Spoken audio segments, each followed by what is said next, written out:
오늘은 불의한 자의 결말이라는 제목으로 말씀을 나누겠습니다. 앞에서 살펴봤던 말씀에서 오늘 새벽에 봤죠. 이단자들, 거짓 선생들을 구별하는 방법 두 가지를 얘기했는데요. 하나는 이단을 가만히 끌어들이는 자, 이렇게 말했죠. 이단은 부정적인 것인데, 그럼 부정적인 건 뭐냐?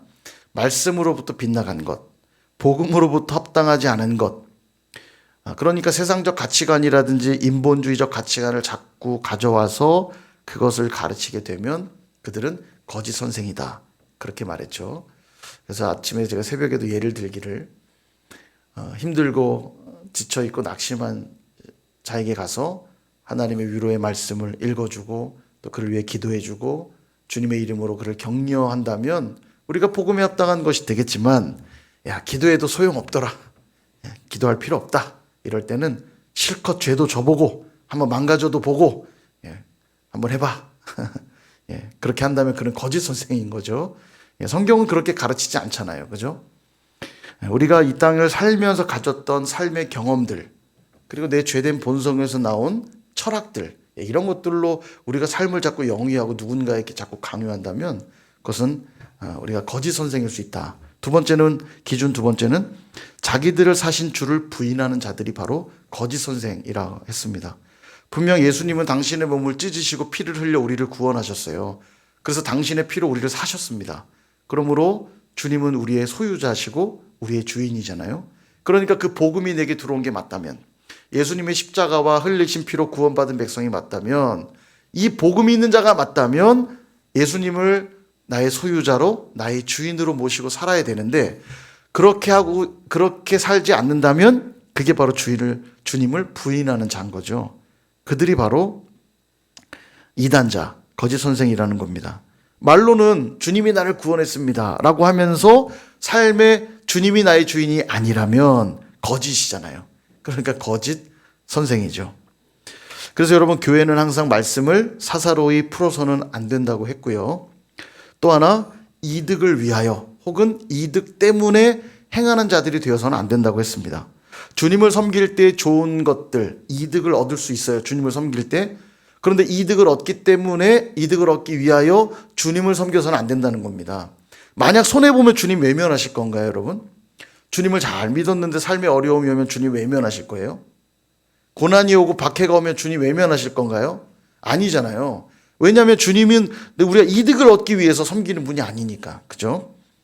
정말로 사랑하는 사람을 만나게 되었습니다. 근데 어느 날 보니까 집안이 좀 별로예요. 내가 저 집안을 비비고는 훌륭하게 성공할 수는 없겠다. 헤어지실 겁니까? 그런 관계라면 헤어지는 게 맞겠죠. 사랑하는 게 아니잖아요.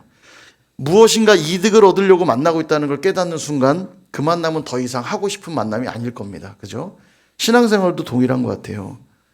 주님을 사랑하고 그래서 주님을 섬기면서 때로는 이득을 얻기도 하고 또 때로는 손해도 보기도 하겠지만 별로 중요하지 않아요. 왜냐하면 주님은 나의 구주시니까. 그죠?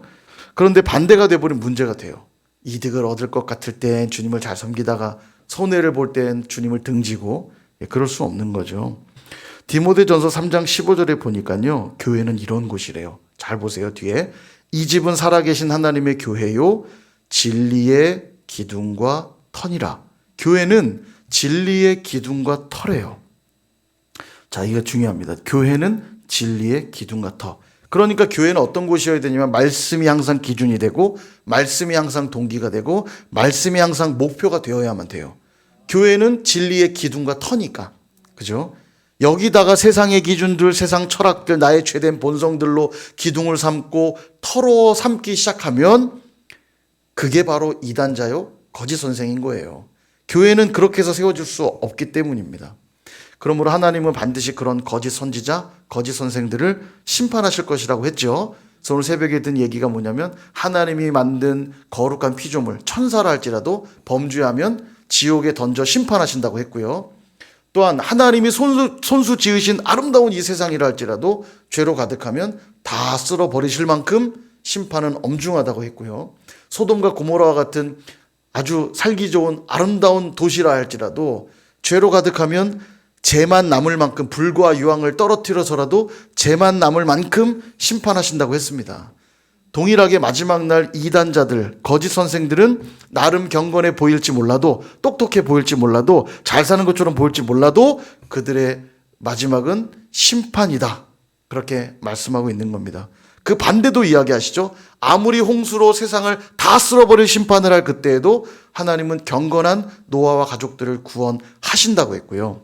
소돔과 고모라를 불과 유황으로 완전히 잿더미 만드는 그 상황에서라도 의로운 롯은 건져내신다고 했습니다. 심판이 엄중한 만큼 구원함 또한 굉장히 놀랍고 위대한 기적이라고 우리에게 말씀하시는 거죠. 그래서 우리는 경건을 쫓아야만 됩니다. 거기에 구원이 있으니까요. 9절이 그 얘기예요. 9절을 보세요. 주께서 경건한 자는 시험에서 건지실 줄 아시고 불의한 자는 형벌 아래에 두어 심판날까지 지키시며. 경건한 자는 구원하고 불의한 자는 심판하신대요. 예. 그러니까 불의한 자는 누구냐면 거짓 선생들이잖아요. 하나님 말씀을 왜곡하고 자기의 죄된 본성을 쫓아 사는 자들, 그들의 삶을 한번 볼까요? 12절부터 14절이 그 내용인데, 먼저 12절 보시면 잡혀 죽기 위하여 난 이성 없는 짐승과 같다, 이렇게 말합니다.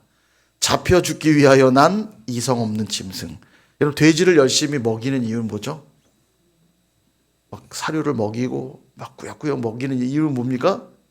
돼지를 행복하게 하려고? 아니죠. 나중에 돼지 잡아먹으려고. 그죠? 팔아먹고 잡아먹고. 좀 잔인한가요? 맛있게 잘 드시면서 괜히 그러세요. 예. 그들의 행태가 마치 그렇다는 거예요. 죽기를 작정한 아무 생각 없는 짐승과 같다는 겁니다. 계시록에도 보면 사탄과 사탄의 하수인들, 사탄을 쫓는 무리들을 짐승이라고 묘사하거든요. 그들의 끝은 심판이라고 계시록도 말하고 있습니다. 여기서 주목할 게 뭐냐면 이성 없는 짐승이라는 거예요. 이성 없다라는 표현입니다. 진리의 말씀 안에 거하면 그 말씀은 우리에게 지혜를 주시고 총명함을 주시고 그 말씀을 계속 생각나게 하시거든요. 근데 이 말씀이 없는 자들은 아무 생각이 없는 어리석은 짐승과 같이 산다는 거예요. 그냥 죄된 본성에 충실해서 사는 거죠. 자, 13절에도 거짓 선생들의 삶을 이렇게 말합니다. 13절. 불의의 값으로. 여기는 이제 단어 중심으로 보면 될 것 같아요. 보세요. 불의. 그들의 삶은 불의로 가득하고요. 그 다음, 낮에 즐기고 논대요. 방탕이라고 말할 수 있겠죠. 방탕함. 예. 그 다음에 점과 흠이 가득하고요. 그 다음에 속임수로 즐기고 놀며, 속임수로 가득 차 있다. 이것이 거짓 선생들의 삶의 내용입니다. 그들에게는 진리가 없죠. 복음이 없죠. 말씀이 없으니까 당연히 방탕하게 돼 있죠. 불의하게 돼 있죠.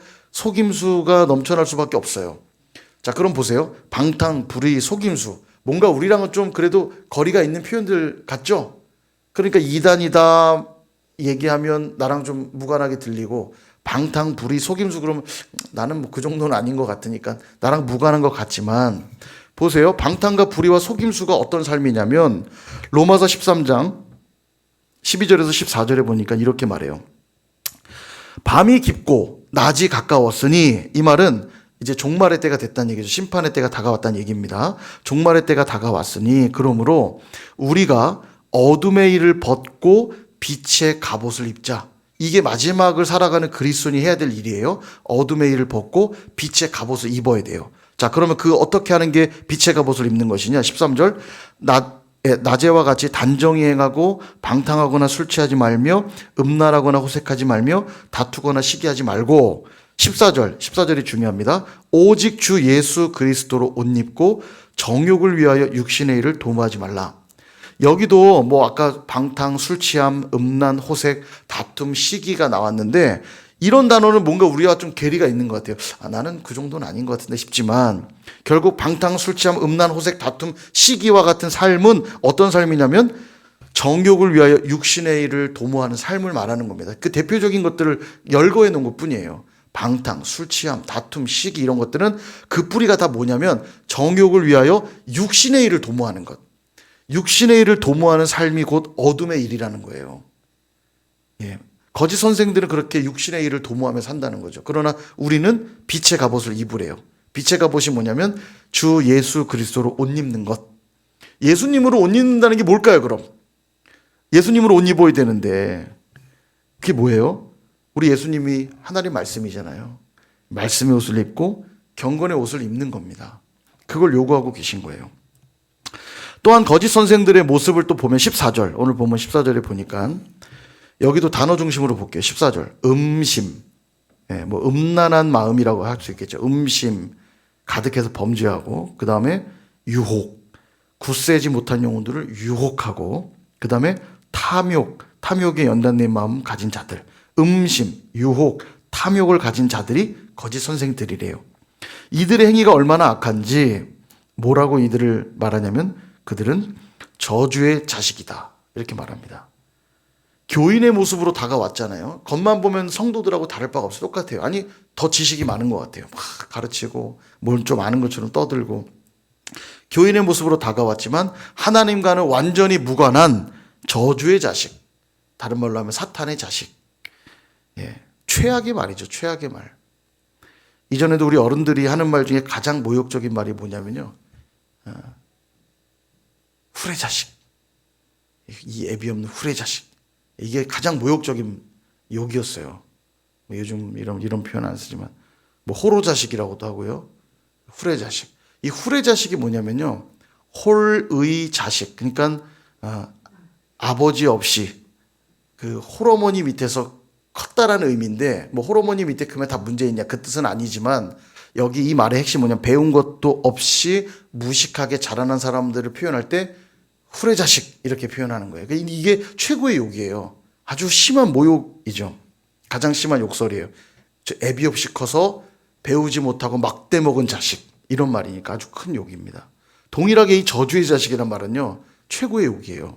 욕, 최고의 저주입니다. 사탄의 자식이란 말이고요. 아까 후레자식과 같은 표현으로 바꾼다면 하나님이 없이 살아서 막대 먹은 존재, 이런 말이에요. 저주의 자식이란 말은 얼마나 심한 말입니까? 이게 거짓 선생들이 듣게 될 유일한 말입니다. 그렇잖아요. 하나님 없이 진리 없이 살아서 지 멋대로 산 거 아닙니까? 방탕하고 음심에 유혹하며 죄 가운데 빠져서 죄인지도 모르고 살아갔으니 저주의 자식이라는 말을 듣게 된다는 겁니다. 그럼 왜 그들은 방탕하고 탐욕에 쩔어 사는가? 이제부터가 중요합니다. 힌트가 14절에 나오는데요. 14절 다시 보시면 뒷부분에 이런 표현이 나오죠. 탐욕에 연단된 마음을 가진 자들. 탐욕에 연단된 마음을 가진 자들. 저는 이 표현이 참 무섭다는 생각이 들어요. 우리가 험한 일을 하면 손에 뭐가 베기냐면 굳은 살이 베겨요. 그죠? 왜냐하면 아픔을 이겨내야 되니까 굳은 살이 베깁니다. 기타를 쳐도요, 기타를 줄을 계속 누르면 여기가 되게 아픈데 계속 누르다 보면 여기가 굳은 살이 베겨요. 왜냐하면 그 아픔을 이겨내야 되니까. 지금도 저도 이렇게 보면 지문이 없어요. 여기 손가락에. 지문이 없어요. 여기.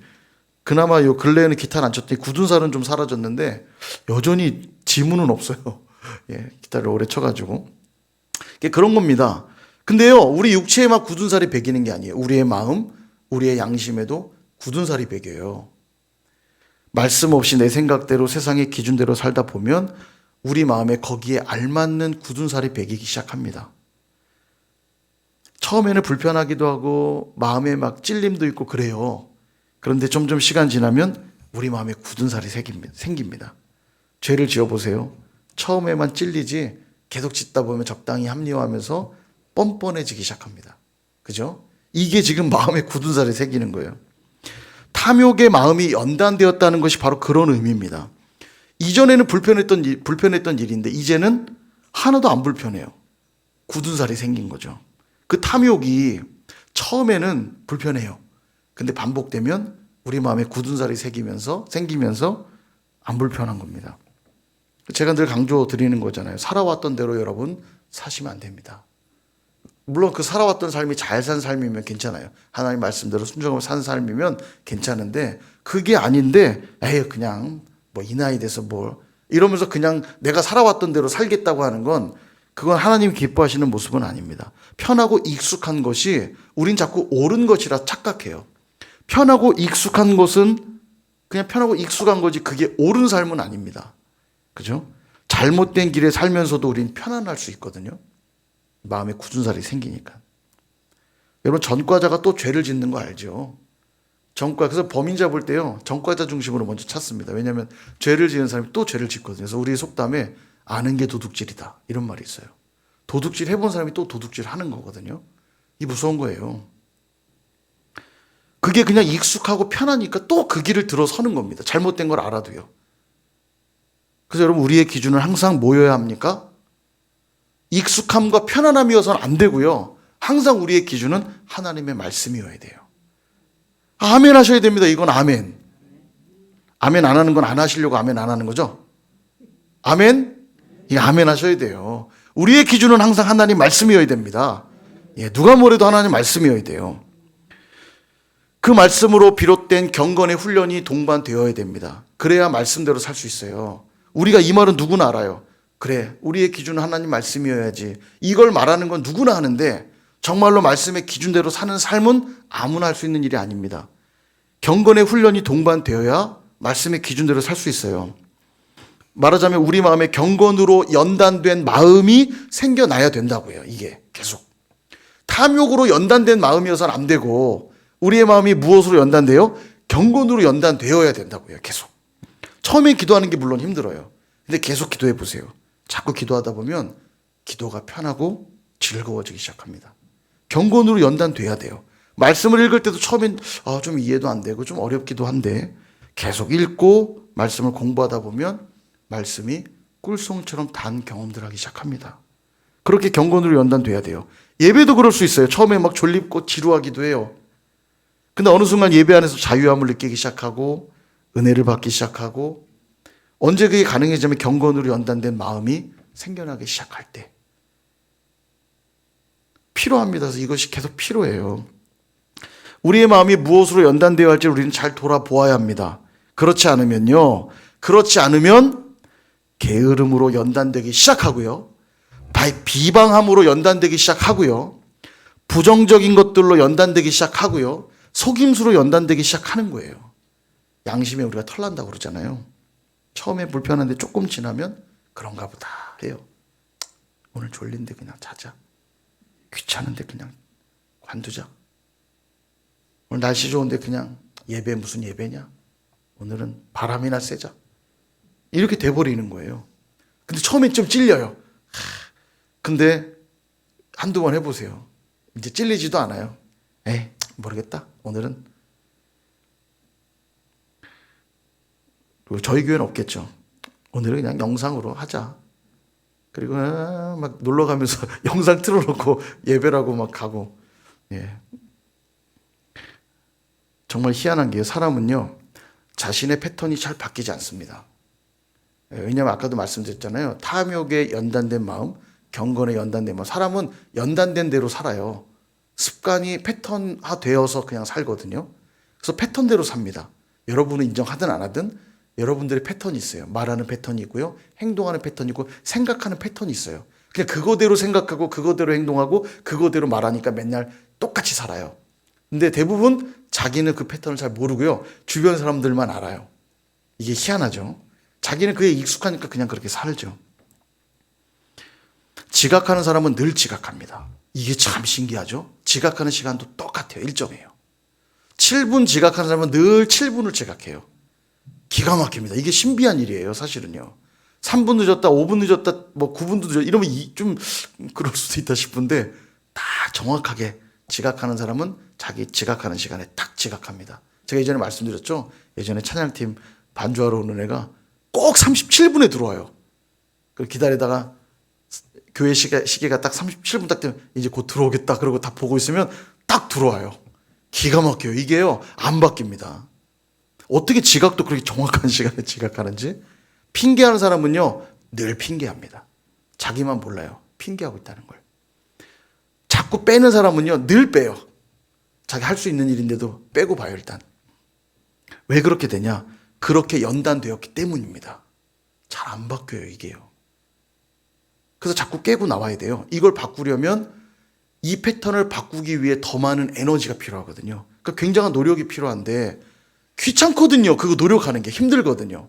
그러니까 그냥 안 해요. 익숙한 대로 그냥 삽니다. 그리고 스스로 합리화해요. 내가 바쁘니까, 내가 힘드니까, 그리고 그냥 거기 주저앉는 거죠. 탐욕에 연단된 마음이라는 것 아니어도 적어도 경건에 연단된 마음이 아니라면 그 연단됨은 우리가 빨리 제거해야 되는 거죠. 몸에 밴 걸 바꾸기 위해서는 부단한 노력이 필요합니다. 그래서 성경은 우리에게 뭐라고 얘기하냐면 경건을 연습하라 이렇게 말해요. 그냥 경건해질 수 있는 게 아니라는 거예요. 성경이 강조하죠. 경건을 연습하라. 디모데전서 4장 7절에서 8절 같이 한번 읽어보겠습니다. 시작. 망령되고 허탄한 신화를 버리고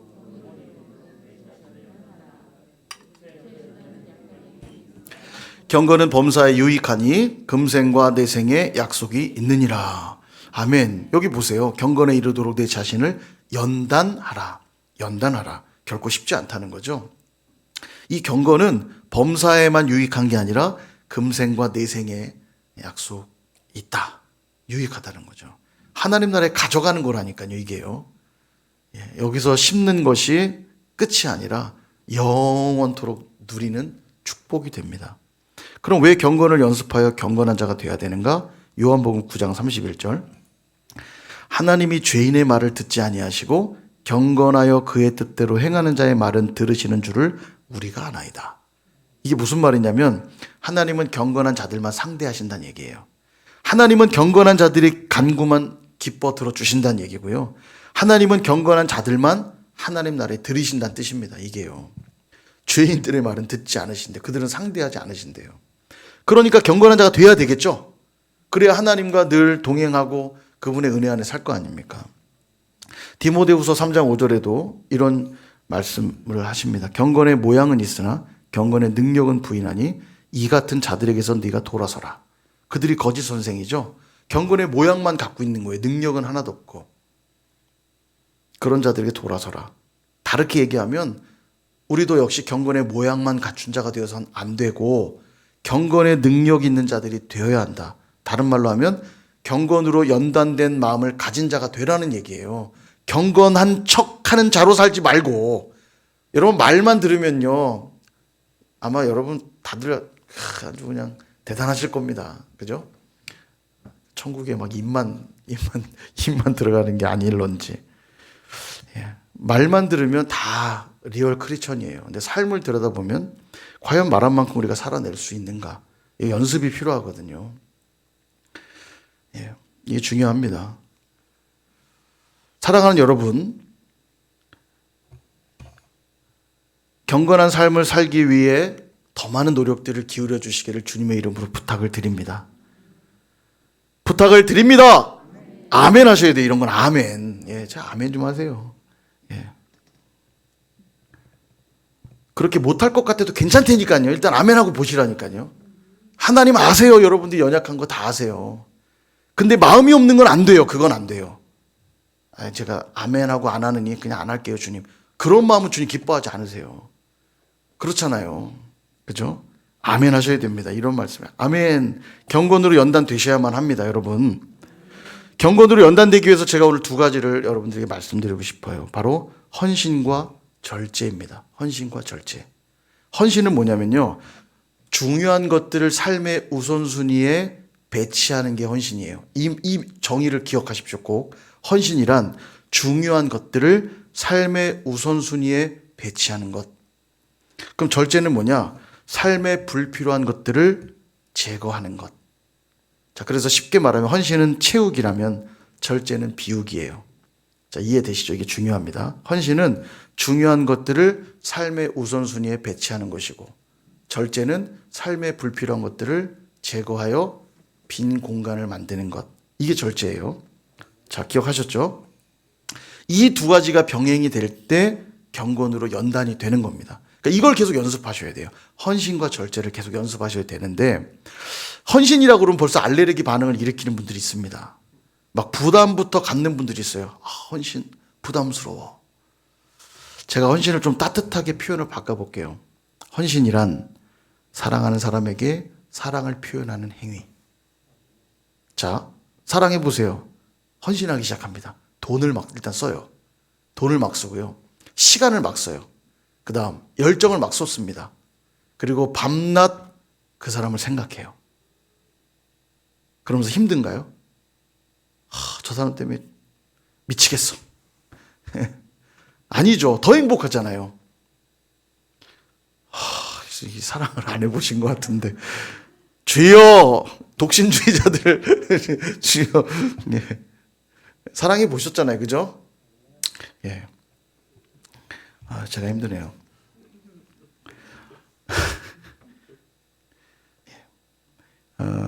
어디까지 했는지 좀 순간. 예. 돈을 쓰고 시간을 쓰고 열정을 쏟고 온통 그 사람 생각으로 가득 차 있는데 삶은 피곤한 게 아니라 더 행복하죠. 그게 바로 헌신이에요. 이게 헌신이에요. 우리가 하나님 사랑한다면 자연스럽게 나타나는 행위가 뭐냐면 헌신이에요. 헌신은 뭐냐? 중요한 것을 삶의 우선순위에 배치하는 것. 그렇게 말씀드렸죠. 말하자면 우리의 삶에 가장 우선되는 자리에 하나님의 것들로 채워 넣는 게 헌신이에요. 그렇잖아요. 사랑하니까 그 사람 줄 선물만 막 자꾸 사고요. 그 사람한테 쓸 시간만 자꾸 스케줄을 잡고요. 늘 그 사람 생각만 하잖아요. 삶의 우선순위에 그 사람으로 다 채워지는 거예요. 하나님을 사랑한다면 우리 삶의 우선순위에 하나님의 것들로 계속 채워 넣는 거예요. 이게 헌신이라고요. 우리 삶에 중요한 게 뭘까요? 하나님 말씀, 기도. 말씀과 기도를 내 삶의 가장 우선순위에 배치하는 것. 여러분, 헌신 그러면 벌써 막 주방에서 설거지 막 하고 막 뭐 들고 날르고 막 이런 것부터 떠올리죠. 아니요. 그 성경적인 헌신이 아니에요. 그것도 헌신의 한 내용이긴 하지만 하나님이 우리에게 요구하시는 헌신의 궁극적인 내용들은 하나님 말씀 붙드는 일, 하나님 기도하는 일, 하나님을 예배하는 일을 우리 삶의 최우선순위에 배치하는 것. 우리가 헌신해야 될 게 이거예요. 우린 예배에 헌신해야 되고요. 하나님 말씀에 헌신해야 되고 기도에 헌신해야 돼요. 이거를 쏙 빼놓고 다른 거 일 열심히 한다. 그건 헌신 아니에요, 사실은. 그게 뭐예요? 만나주지도 않는데 맨날 선물을 보내요. 전화하면 전화도 안 받고 카톡 보내도 답장도 안 오고 근데 집으로 맨날 우체국 막 선물이 막 매일 와요. 누가 그걸 기쁨의 선물로 받겠어요? 그건 헌신 아닙니다. 하나님의 것들로 내 삶의 우선순위 두는 거예요. 그러므로 남는 시간에 말씀 보는 것 안 되고 시간도 안 남을 거고요. 힘들 때만 기도하는 것도 안 돼요. 하나님께 먼저 시간을 정해서 먼저 말씀 앞으로 나아가고 시간을 정해서 먼저 기도하고 시간을 정해서 먼저 예배하는 겁니다. 이번 주 놀러 가야 되니까 예배를 못 드리겠네가 아니라 예배를 드려야 되니까 다른 시간에 놀러 가야겠네 이렇게 돼야지 순서가 맞는 거죠. 하루의 시간 우리가 새벽에 왜 기도하죠? 새벽 기도 쉬운 일이 아닙니다. 분명히. 그래도 왜 새벽에 기도하죠? 잠이 안 오니까 나오는 건 아닐 거예요. 그죠? 하루에 첫 시간 드리고 하루의 모든 일과 중에 우선순위를 먼저 하나님께 배치하는 행동하는 겁니다. 피곤하죠. 당연히 피곤하죠. 저도 죽을 것 같아요. 진짜. 목사 안 됐으면 새벽기도 안 나왔을 거예요. 저는요. 솔직한 고백입니다. 그래서 제가 말씀드렸죠. 새벽기도 쉽게 하는 법. 목사 되시면 돼요. 제일 쉬워요. 저는 고민한 적 한 번도 없어요. 새벽기도 갈까 말까. 당연히 가는 거기 때문에 고민 한 번도 안 합니다. 예. 날밤을 새도 전 나와요. 목사니까. 얼마나 좋은지. 진짜 감사해요, 주님. 주님 감사합니다. 제가 형편없는 거 아시고. 그래서 하나님이 항상 하나님이 종 세울 땐 제일 형편없는 자를 세우는 겁니다. 저 같은. 예. 그러니까 여러분 훌륭하신 거예요. 새벽에 나와 기도한 여러분 제가 정말 존경해요. 정말 너무 감사하고. 그래도 어쨌든 부탁드리고 싶어요, 여러분. 말씀 읽고 기도하고 예배하는 것에 우선순위를 두는 헌신이 있으시기를 축복합니다. 그리고 이 헌신이 온전해지기 위해 또 필요한 게 뭐냐면 절제예요. 절제는 삶에 불필요한 것들을 제거하는 거라고 그랬죠. 제거하여 빈 공간이 생길 때 거기에다 뭘 채워 넣어요? 거기에 헌신을 채워 넣는 겁니다. 이 헌신과 절제가 계속 맞물려 가야 이게 경건에 연단된 마음이 생기는 거예요. 불필요한 건 자꾸 비우고 그 비워진 것에 헌신을 자꾸 채워 넣고 또 불필요한 게 발견되면 비우고 헌신을 채워 넣고 이게 계속 반복될 때 경건에 연단된 마음이 되는 거예요. 이거를 포기하시면 안 된다고요. 그냥 편한 대로 이런저런 이유와 핑계를 대면서 적당히 멀찌감치 베드로처럼 멀찍이 따라가는 게 아니라 적극적으로 주님을 따라가는 게 경건입니다. 새벽에 일어나 기도하는 것이 헌신입니다, 여러분. 이게 헌신이에요. 쉬운 일이 아니거든요. 새벽에 일어나 기도하는 거 헌신입니다. 근데 그러기 위해서 또 병행돼야 될 게 뭐냐면 새벽에 일어나 기도해야 되니까 밤에 일찍 잠에 드는 절제가 필요해요. 이 헌신과 절제가 병행을 이루어야 돼요.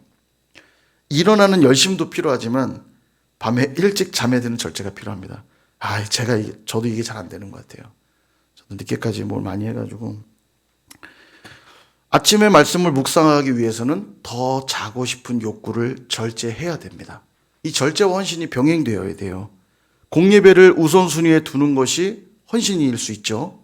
그러기 위해서는 다른 시간을 조정하는 절제가 필요합니다. 그럴 때 경건이 연습되는 거예요.